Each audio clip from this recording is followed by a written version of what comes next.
All right. One of the many benefits of opening an office for OverSeasoned in Bogota has been exploring the varied and beautiful landscape of Colombia. And if there's one thing Colombia is known for, it's coffee. Both Tony and I love coffee. Who doesn't? Considering that the average American drinks over 1,000 cups of coffee each year, we thought it was high time we dove into the details and brought you along to learn more about the world's most favorite drug.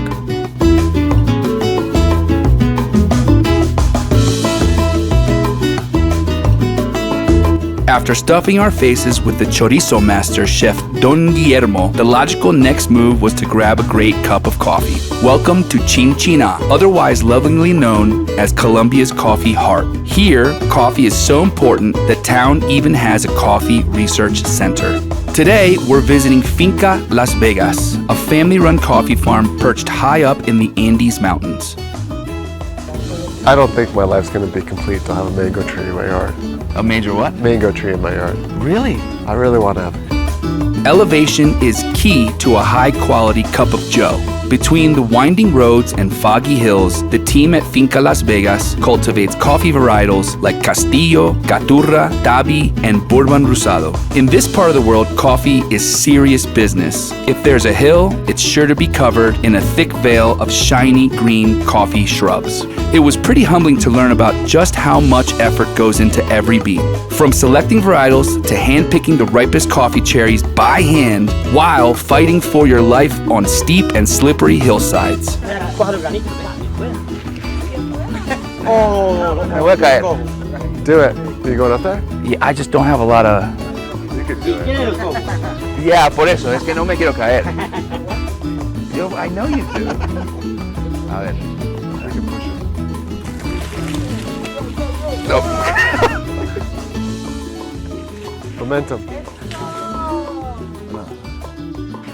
Voy a brincar. Oh.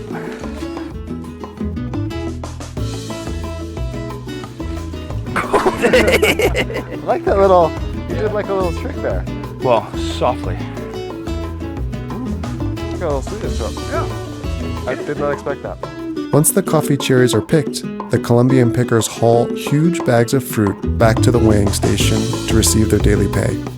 The new wave of coffee producers understand that the global market is shifting to a focus on quality, so only the ripest and most deeply colored coffee cherries should be picked. Green or unripe cherries would compromise the quality of the finished beans.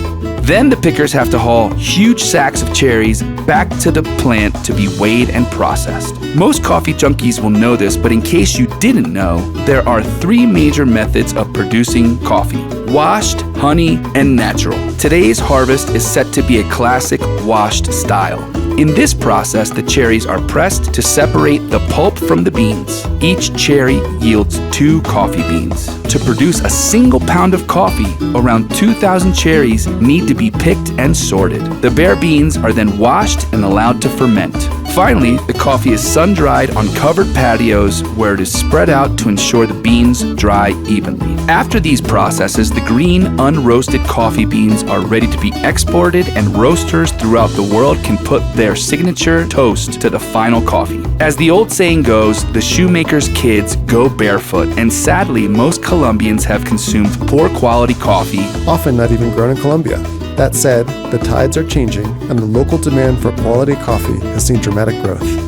Local roasters like Juan Carlos Alarcón not only aim to produce world-class coffee, but his and others' unique approach has led to a renaissance of experimentation, like koji fermentation, peach yeast inoculations, and wine barrel aging. Jerry Seinfeld famously says, "I think coffee is the most important part of a human's life. Everything after my morning coffee is pretty much a pain in the ass." We couldn't agree more.